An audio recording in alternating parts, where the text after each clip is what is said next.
Hello and welcome to the Empowered Couples Podcast, where here you get modern, non-boring relationship advice for you and your partner to communicate like pros, fight smarter, and stay on the same team no matter the challenge that you face. I am one of your hosts, Aaron Freeman. And I'm Jocelyn Freeman, but you all just know us as the Freemans. And this episode is what really creates change in a marriage. And this can be for better and sometimes for worse. Think back to your wedding vows. And for some of you, you have them coming up if you're engaged, and that is in your future. But even if you wrote your own vows like we did, we all know that it says for better or for worse, for richer or for poor, in sickness and in health, to love and to cherish till death do us part. And we all remember the for better. That's what we all want. Let's get better. Let's feel more fulfilled. Let's have an amazing life together. But we also put in there for worse. And what we're here to say is not that you want to live feeling like things are not great for a long period of time, but we're going to get off track from time to time. Even the best of couples, like the couples we meet with on a daily basis, they're incredible people, right? They're well-meaning, they're hardworking, they are just trying to do the best in life, but maybe they lost perspective on the marriage. They lost track of those little things that either made them feel for better or for worse. And we're going to really shed light in this episode as to if you peel back the layers of any result you want in the relationship. More intimacy, better connection, less conflict, you're communicating better, you feel more in harmony. Any of those results that you want, what is it underlying that changes in those for better or for worse? Because there's something when you dig down deep that really changed. And not only the deep part, but the end of it is that you want a different result. Mm-hmm. No one wants to stay stuck in the for worse. You want to start to move to the for better. And so that's really to us what life is about. You can find a lot of those types of conversations in other places too. And, general psychology and, social psychology has really sought for some time to figure out what drives people, what motivates people, more from even a business lens. How are people more productive? How do you get the result you want in your career or in your entrepreneurial business? And then we took a similar approach in marriage. Like, how do you get a result? And that's really what we want to cover today. And generally speaking, if you just kind of think about thinking, I know, which is a funny thing to say, there really isn't much else going on except that you have what you think about something. And in this case, you could say like what you think about your partner, or we invite you to think of an area of the relationship that you would like to grow in, or you would like to get better, or is just not in a place you would like it. So that means you have a thought about that area. So, okay, take a moment now and consider what are your thoughts about it. From there, there's how you feel about it. Then there's whether you take action on it or not. And then there's a certain evaluation on, did my action hit the mark or was it a miss? Mm-hmm. So generally that is the process of sort of decision making. And those are kind of the things you want to pay attention to in any given area. So for today's podcast, what's the area? What thoughts have you had about it? How do you feel about it? What actions have you taken or not taken? And those that have taken some action, has that missed the mark? Has that produced the result that you've really wanted? Just to get you thinking, here are a few examples. So within your relationship, you could be thinking about the area of your connection. And what you might think is, well, we've been really busy. It kind of is like we're roommates, or we're just two ships passing in the night, taking care of work and taking care of our kids. And then how you feel is you actually feel kind of unwanted or unimportant. And so then when you think about the actions that you're taking within your relationship, you're being distant. You don't start many conversations with them. You're not offering a lot of affection. And so then it is perpetuating the result that you're getting within the relationship. One other example that's very common with couples is they think about their conflict or wanting to bring up harder topics with their partner. And what they think is, well, if I do, it almost always turns into them getting defensive or becoming a fight, and I just don't have the energy for that anymore. I just want to have a fine weekend together. And so what you feel is like you can't bring things up. Like you have to actually hold things in, suppress things, and that there's just stuff between you, like the elephant in the room. And so the action that you take is not bringing it up, or bringing it up once something else triggered you. So then it's like mid-conflict, you let it all out. And the result that you get is this cycle of not really communicating about the hard stuff, then having an argument, then being disconnected for a few days and the argument hangover, then getting back to business as usual, and then it's the same cycle over and over. So those are a couple examples of thinking within your relationship about the area, what you think in that area, what you feel, what action you're taking, and then what result you are getting. Evaluation, not judgment.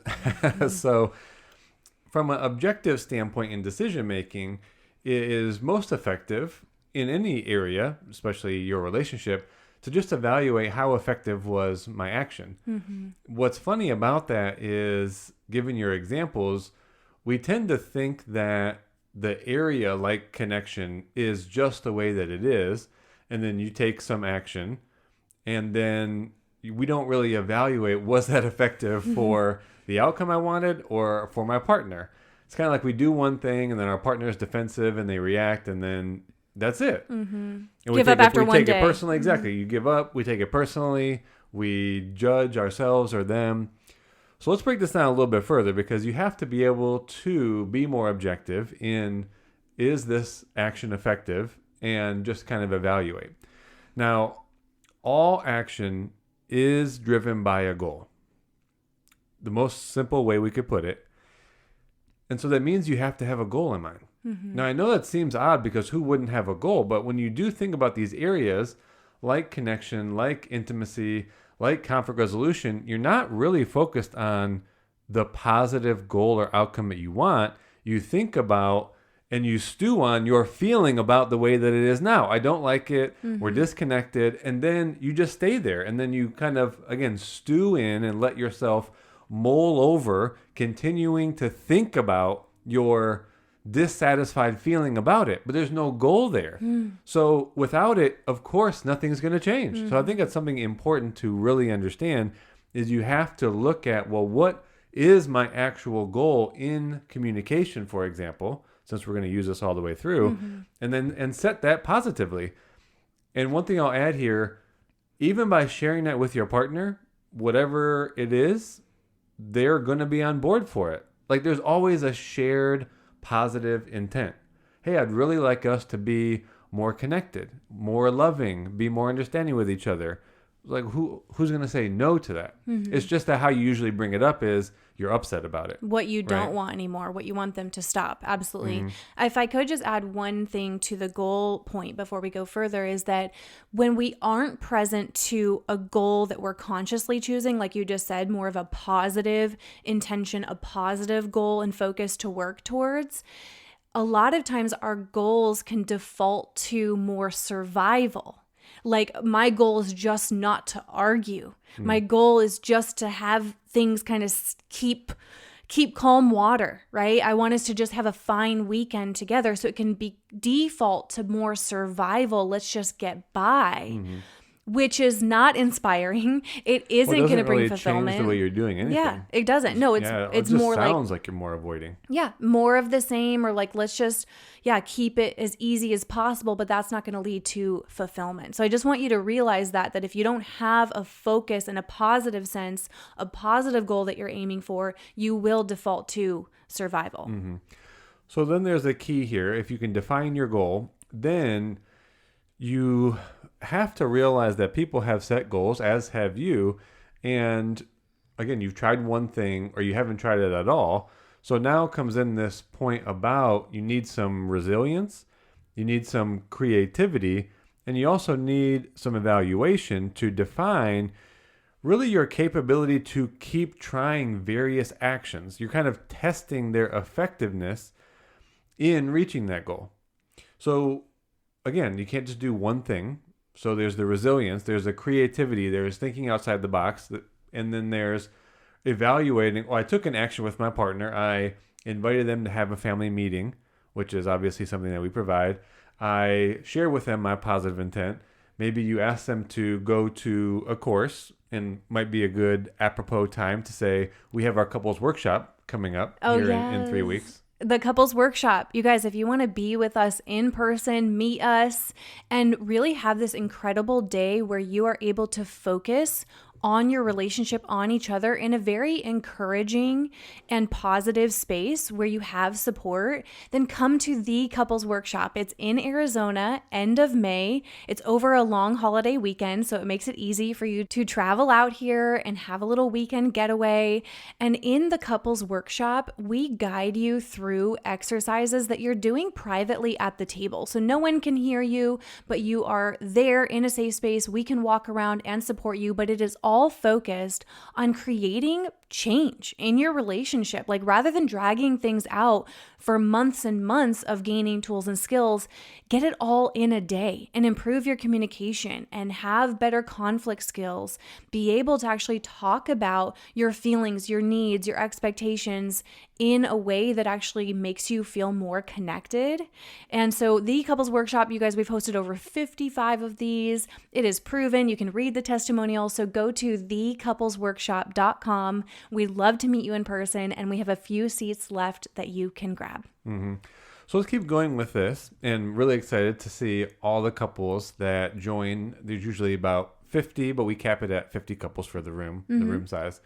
But if we really look at where we're at, so you define the goal, you have to set and have a certain resilience, creativity, and evaluation of the action that you're taking.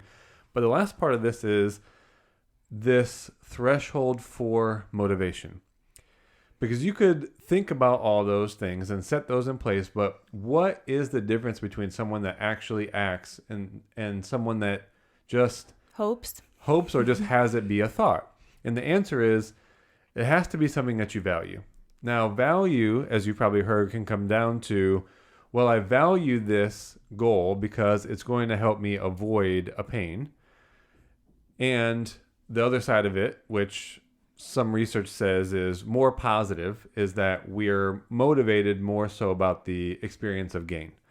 Right? So simply put, it's how much you value this goal, and is this goal going to help you avoid a predictable pain, or is this going to give you, like we've been talking about, a real meaningful experience of this positive result or outcome that you've been wanting?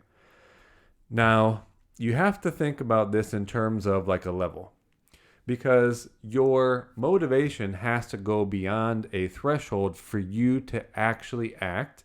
And some people here listening are probably thinking, well, what about my partner? I've asked them to change this and do this. Why don't they ever do what I'm asking? Or care about it? What about their initiation? And a lot of this comes down to maybe they don't see the value, or it hasn't gone beyond this certain threshold, this motivation threshold. So what this is sort of a threshold of lethargy or a threshold of expectancy. You know, if you set a goal that you don't really think is possible for you or for your partner, then that motivation is not going to go beyond the threshold for you to actually get out there and make a change, you know, in your action. And so there's also the threshold to choose one action or one path over another. So when we break this all down to it, this leads us to the very main point of this podcast. What really creates change in your marriage? And I know we could have said this at the very beginning, but you have to see it is more complex. It is your perception. Perception, an easy way to describe that is just how you see things. And perception is really underlying of all psychology, and everything that you are wanting to do in life is like, do I perceive this as possible? Do I perceive this as important? Do I perceive this as something I'm capable of or we're capable of? And we have a perception of everything. Like, you're walking around and your mind is perceiving the situation. You're at the grocery store. You're perceiving whether people are being rude or nice to you. You are with your kids and you're perceiving whether they are being compliant and fun or they're being defiant. So perception is just happening automatically. And the thing is, we don't want it to be something we aren't aware of, because how this is tied to your relationship is that what we were boiling it down to is that your action in the relationship, and therefore then the results that you get, come down to your perception in 3 places. Your perception of yourself, your perception of your partner, and your perception of the relationship or the situation. So an easy one that jumps to mind is like conflict. So conflict is going to occur from time to time in a marriage, but do you perceive conflict as something that shouldn't happen? You don't like it. This is unsafe, uncomfortable. So therefore you avoid it. So therefore you can't resolve it, right? And it just perpetuates that cycle. Or do you perceive conflict as, this is something that's going to happen from time to time, but we're on the same team. We're going to talk through it. I know when we need to call a pause. We keep things from being destructive. So you embrace conflict a little bit more. It doesn't mean you love it, but you embrace it as opposed to avoid it. So go back to that area of the relationship that we had you think about earlier. Was it intimacy? Was it your connection? Is it how you communicate, how you handle conflict? Okay, what is your perception in that area? Now, I will say this is hard to do because your mind sort of hides this from you because it's going to exist for you as if it is hard and fact. Like it's your belief. I've tried this. This is how my partner is. This isn't going to work for me. I have a lot of evidence. I've tried this. So this isn't going to exist like a perception that's something easy to change.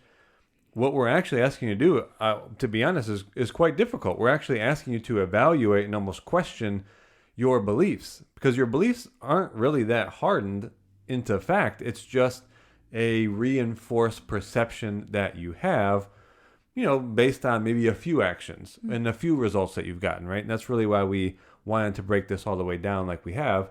So let's give you a couple of examples. We've really said better or for worse, which I think was funny because that is kind of like the vow. And so your perception, whether it produces a better or worse result, can come down to a couple of, let's say, statements that you might be making to yourself that shines light on your overall perception. So some that we even noticed in our sessions over the last week, and because we can hear it in what they say, in what is really coming out in the interactions. One would be, I can't get it right with them. Or it's just never good enough, right? That is definitely driving a perception and therefore driving action.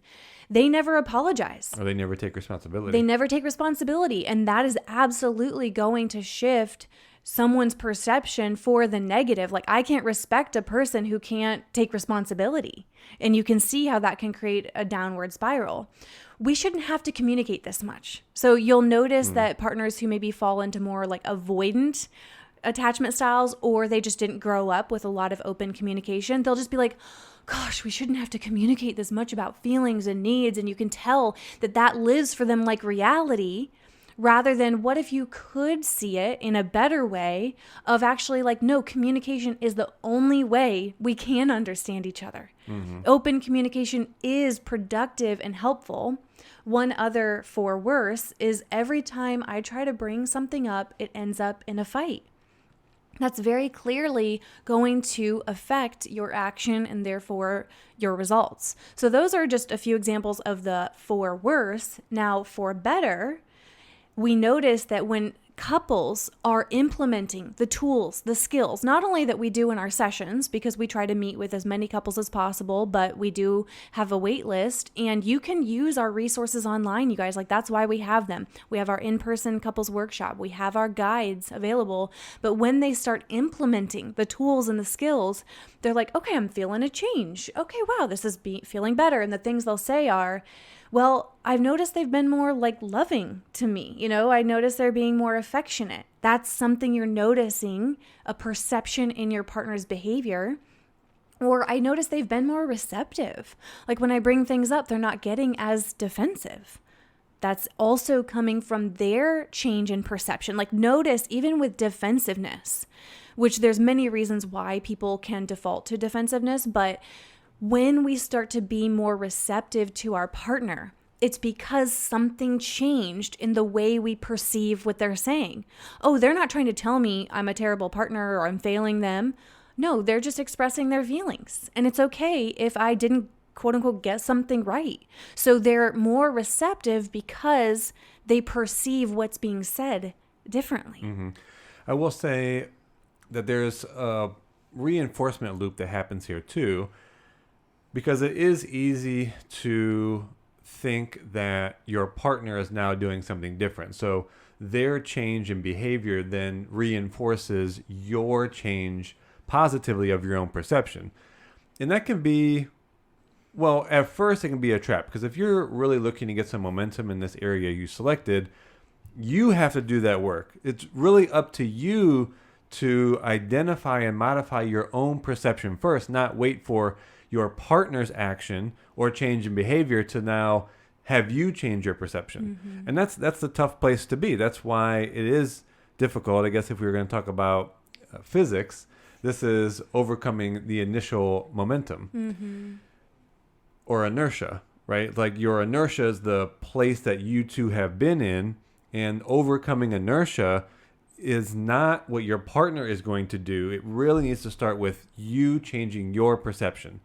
Your change of perception will change your attitude. That strength of attitude will change the action that you take. And then that will be the reinforcement loop of, oh, look how my partner responded. Or look at the changes that they're making. And then that can be a reinforcement back to you about your perception. Oh, I can see where I took responsibility. I changed my perception. It changed my attitude and action. My partner's responding differently. Now I can reinforce, oh, I guess changing my perception does really work. So on that note, here are 3 specific places that we say you can reinforce positive change. Not positive change just for a day. You can't be like, well, I tried for a day, Freemans. Like I was, being this way and that way. That's not enough time. Not even a week. You need to be committed to these positive tools and skills for months. And then, of course, ongoingly, but change, it's a little bit slower than people really think, because you're going to have good days and then you're going to have hard days, and you got to get back on track. You still have deposits and some withdrawals that happen. Exactly, right. But in order to keep the momentum in a positive direction, number 1, focus on more positive than negative interactions. Mm-hmm. Sometimes we'll say to couples, all right, for the next week, don't say anything negative to each other. Don't critique the way they're doing it. Don't ask them to do something different. Don't make a little remark, a feedback. Now, we're not saying forever you should never bring up those things. But if you've been in more of a negative place, you have to counteract with more positive interactions. Well, and like you're saying, one of the ways to do that is to also really reduce the withdrawals that exactly. You're having. So that's, if you guys know, we talk about the love account concept, making more deposits and less withdrawals. But overall, to have a positive perception of each other and feel that positive change continues, you need more positive than negative interactions. Number 2, talk about things when they're seeds, not weeds. Now, what that means is we'll find that couples, again, just the average busy couple, you're working hard, you're taking care of the kids, you're trying to do your best, but you put off these important conversations about your relationship, about how you're feeling, until it's become so big that it's said in an intense way with, a lot of emotion, mid-conflict, maybe hurtful. So it's expressed as weeds. And I want you to see this in terms of how we've outlined this change with decision making, with perception, because when you hold on to that, you did not see the positive benefit of bringing it up as strong enough to increase your attitude beyond that motivation threshold. So then what does have you actually take an action is that when that threshold of pain goes beyond, and now you're just reacting. So now you're in a negative action because the pain threshold or the attitude motivation has gone beyond the pain threshold, rather than you could have staved this off earlier if you would have seen the benefit as strong enough to go beyond the threshold to almost risk a hard conversation or a challenge, but really focused on the benefit that it could be. Yeah. And that perception being, you know what? We check in on each other. We talk about things when they're seeds instead of weeds. We're safe to bring things up to each other. And one of the best ways to do that, if you guys are really wanting to get better with your communication, keeping conversations productive, that's where our family meeting guide can really facilitate that and talk about things earlier on. So number 3, to reinforce positive change is don't take your foot off the gas when things are good. And I know that might sound so odd, but we will notice this happen with couples. They're like, oh, you know what? Things have been really good the last 2 weeks, 3 weeks, 4 weeks. And then we talk to them and it's funny because they'll be like, Freemans, what happened? We were great for a month. And why does it feel hard again right now? And what happened is there's this slippery slope. So what's funny about humans is that when things start to get good, they can almost either sabotage themselves subconsciously or upper limit, or they just even start to get like more relaxed about it. So think about even when you're getting healthy and fit, you're like, you know what? I've been working out. I'm feeling good. So you're like, I deserve this pizza. And you eat the whole pizza. And then you know what? You're like, should be fine for a day. Well, I already did that. So let me have some ice cream. Right. And so with couples, they'll be like, well, things have been so good. And so they let things start to slide. And it's so subtle. You might not notice it day 1, day 2, day 3, but it just starts to pile up day after day. And then you're like, wait, where did our positive momentum? So that is to say, don't take your foot off the gas when things are good. You've got to maintain the effort and the progress in your relationship. So it's like, oh, you know what? What was helping us was doing the family meeting check-ins every week. Sure, we got busy, but why did we stop doing those? Because they were helping us. Or we were focusing on our love account. Our love accounts were feeling higher and we were doing more deposits and then we got kind of tired and lazy. No, you got to keep those up every single day. So just don't lose sight of what's working and continue it. Yeah, and let me give a bonus 4th reinforcement tool here. And simply put, for psychology, it would be that you reward the change in behavior. Now, I know that sounds a lot like conditioning, which you do with animals, but it is a way to keep the positive change and positive result going. So even though it might not be a reward, like you're not giving your partner a treat. Here's a cookie. It is still, you need to find the right reward. And maybe it's just verbal acknowledgement. And we might just leave it at this one. We've definitely heard in the past week from a number of couples that, at least I heard it from men, they feel like they're really making these changes. Then we might get on a session and then the partner mentions that maybe they'd want more change or it wasn't exactly the result they were wanting. And that becomes very frustrating because it does link to the first one you said. We really need more positive than negative interactions.